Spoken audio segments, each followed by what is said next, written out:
National command and operation centre کے تازہ ترین اعداد و شمار کے مطابق گزشتہ 24 گھنٹوں کے دوران 2432 نئے کیسز رپورٹ ہوئے۔ پنجاب میں 1,48,488، سندھ میں 2,33,396، خیبر پختونخوا میں 62,996، بلوچستان میں 18,537، گلگت بلتستان میں 4,882، اسلام آباد میں 39,888، جبکہ آزاد کشمیر میں 8,583 کیسز رپورٹ ہوئے۔ ملک بھر میں اب تک 73,26,431 افراد کے ٹیسٹ کیے گئے۔ گزشتہ 24 گھنٹوں کے دوران 42,422 نئے ٹیسٹ کیے گئے۔ اب تک 4,72,099 مریض صحت یاب ہو چکے ہیں، جبکہ 2,334 مریضوں کی حالت تشویشناک ہے۔ پاکستان میں کرونا سے ایک دن میں 45 افراد جاں بحق ہوئے، جس کے بعد وائرس سے مرنے والوں کی تعداد 10,908 ہو گئی۔ پنجاب میں 4,387، سندھ میں 3,769، خیبر پختونخوا میں 1,773، اسلام آباد میں 450، بلوچستان میں 190، گلگت بلتستان میں 101 اور آزاد کشمیر میں 238 مریض جان سے ہاتھ دھو بیٹھے۔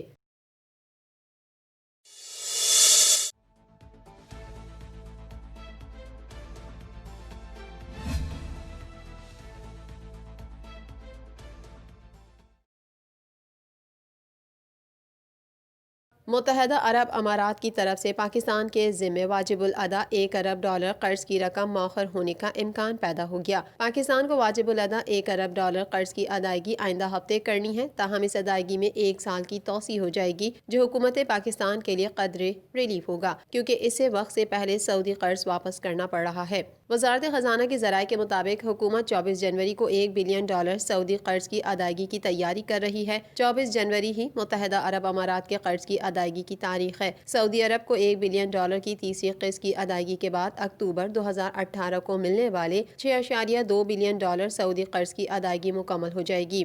سعودی عرب نے گزشتہ سال مئی میں تیل کے $300 بلین اور جولائی تا جنوری 2020-21 دی جانے والی مالی امداد کی واپسی معطل کر دی تھی۔ سعودی قرض کی واپسی کی اصل مدت 2022 میں پوری ہوگی۔ متحدہ عرب امارات نے پاکستان کے لیے $6 بلین پیکج کا اعلان کیا تھا۔ اس میں $3 بلین نقد تھے، جبکہ $3 بلین تیل کی ادائیگی کے لیے تھے، تاہم اس اعلان کردہ پیکج سے صرف $2 بلین دیے گئے اور تیل کے لیے قرض ختم کر دیا گیا۔ امارات سے لیا جانے والا $1 بلین قرض 24 جنوری کو واجب الادا ہوگا، تاہم معاہدے کے مطابق اس قرض کی ادائیگی کو 1 سال کے لیے مؤخر ہو سکتا ہے۔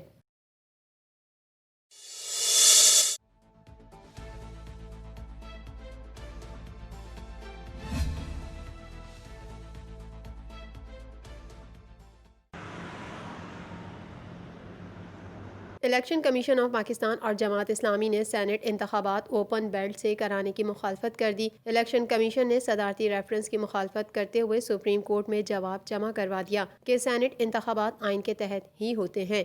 آرٹیکل 226 واضح ہے کہ وزیر اعظم اور وزیر اعلیٰ کے علاوہ تمام انتخابات خفیہ رائے شماری سے ہوں گے۔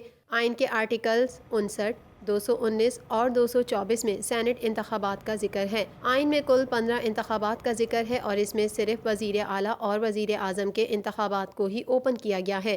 الیکشن کمیشن نے جواب میں کہا کہ انڈین آئین میں سیکرٹ بیلٹ کا ذکر موجود نہیں اور بھارتی عدالتوں نے انڈین آئین میں سیکرٹ بیلٹ کے ذکر موجود نہ ہونے پر انحصار کیا ہے۔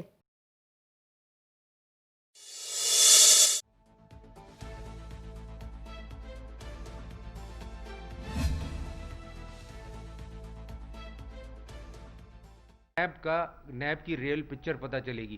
ڈپٹی چیئرمین سینیٹ سلیم مانڈوی والا کا کہنا ہے کہ نیب مجھے میری جدوجہد سے روک نہیں سکتا۔ اسلام آباد میں میڈیا سے گفتگو کرتے ہوئے سلیم مانڈوی والا نے کہا کہ نیب کسی کو کسی قابل نہیں چھوڑتا۔ مرحوم بریگیڈیئر ریٹائرڈ اسد منیر کی خودکشی کی وجہ نیب تھا۔ نیب اپنا طریقہ درست کرے اور لوگوں کو ہراساں نہ کرے۔ اسد منیر نے خودکشی کیوں کی، حقائق سامنے لائیں گے۔ پارلیمنٹ میں کھڑے ہو کر کہا کہ پارلیمنٹ ڈری ہوئی ہے، ہر آدمی ڈرا ہوا ہے، کوئی بھی بولے گا تو اس کو نیب کا نوٹس آ جائے گا۔ انہوں نے کہا کہ چاہتا ہوں یہ تمام چیزیں عدالت کے سامنے رکھی جائیں، جبکہ چیئرمین نیب کو خارجہ کمیٹی بھی طلب کر چکی ہے۔ چیئرمین نیب اور افسران اپنا احتساب دیں گے۔ سلیم مانڈوی والا نے مزید کہا کہ نیب مجھے میری جدوجہد سے نہیں روک سکتا، میں پورے پاکستان جاؤں گا، کل میں اکاؤنٹنٹ جنرل خرم ہمایوں کے گھر بھی جاؤں گا اور نیب سے متاثرہ افراد سے ملوں گا۔ نیب اس وقت تھانے سے بھی برا ادارہ بن گیا ہے۔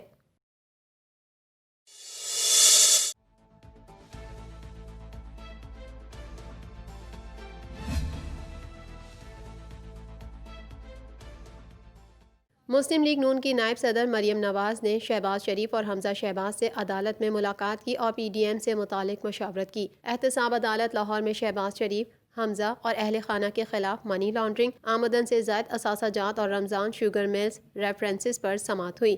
ایف بی آر نے شہباز شریف کے ٹیکس کا ریکارڈ عدالت میں جمع کروایا۔ اس موقع پر مریم نواز نے شہباز شریف اور حمزہ شہباز سے کمرہ عدالت میں ملاقات کی۔ مریم نواز شریف نے پی ڈی ایم کے حوالے سے مشاورت بھی کی۔ مریم نواز نے میڈیا سے غیر رسمی گفتگو کرتے ہوئے کہا کہ یہ احتساب نہیں، انتقام ہے۔ ایک دن یہ تمام کیسز ختم ہوں گے اور ہم سرخرو ہوں گے، ضمنی انتخابات میں جیتیں گے۔ 19 جنوری کو الیکشن کمیشن کے سامنے بھرپور احتجاج ہوگا۔ مریم نواز نے مختلف سوالات کے جوابات دیتے ہوئے کہا کہ لاہور کو کچرے کا ڈھیر بنا دیا گیا ہے۔ براڈ شیٹ کے معاملے پر حکومتی بدنیتی سامنے آئی ہے۔ مخالفین نواز شریف کو پھانسنے چلے تھے، براڈ شیٹ ان کے گلے پڑ گیا۔ یہ اتنے کرپٹ اور چور ہیں، براڈ شیٹ سے بھی پیسے مانگے، اب یہ خود پھنس گئے ہیں۔ قومی خزانہ بھی برباد کیا، ملا بھی کچھ نہیں۔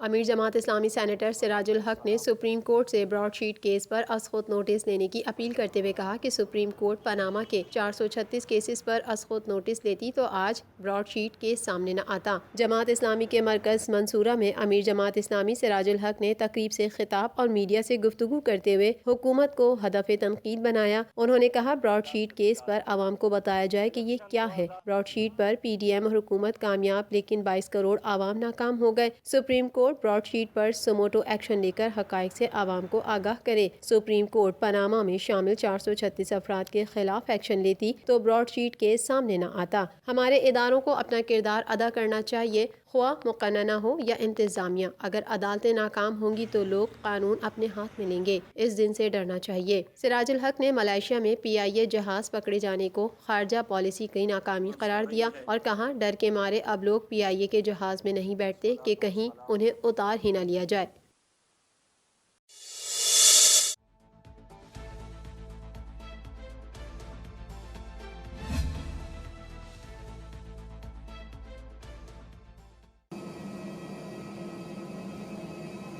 پاکستان میں کرکٹ کی بحالی کے لیے ایک اور اہم سنگ میل عبور۔ جنوبی افریقہ کی ٹیم 13 سال 3 ماہ بعد پاکستان پہنچ گئی۔ 38 رکنی اسکواڈ چارٹرڈ فلائٹ سے کراچی پہنچا۔ کونٹن ڈی کوک کی قیادت میں جنوبی افریقہ کی مضبوط ٹیم پاکستان آئی ہے۔ مہمان ٹیم کو سخت سیکیورٹی میں ایئرپورٹ سے ہوٹل لے جایا گیا۔ مہمان ٹیم قرنطینہ کے دوران کراچی جیم خانہ میں ٹریننگ کرے گی۔ جیم خانہ گراؤنڈ میں 4 پریکٹس وکٹیں تیار کی گئی ہیں۔ کھلاڑی نجی ہوٹل میں قیام کریں گے جہاں وہ بایو سیکیور ببل میں ہوٹل سے گراؤنڈ آ جا سکیں گے۔ قرنطینہ مکمل کرنے کے بعد مہمان ٹیم نیشنل اسٹیڈیم کراچی میں پریکٹس کا آغاز کرے گی۔ یاد رہے جنوبی افریقہ اور پاکستان کے درمیان 2 ٹیسٹ میچز اور 3 T20 انٹرنیشنل میچز کھیلے جائیں گے۔ سیریز کا آغاز 26 جنوری سے نیشنل کرکٹ اسٹیڈیم کراچی میں پہلے ٹیسٹ میچ سے ہوگا۔ واضح رہے ٹیسٹ سیریز میں پروٹیز کا پلہ بھاری ہے۔ جنوبی افریقہ 26 مقابلوں میں 15 میچ جیتے، صرف 4 میں پاکستان کو فتح ملی، 7 بے نتیجہ رہے۔ پروٹیز آخری بار اکتوبر 2007 میں پاکستان آئی، 4 شہروں میں 2 ٹیسٹ اور 5 ون ڈے میچ بھی کھیلے تھے۔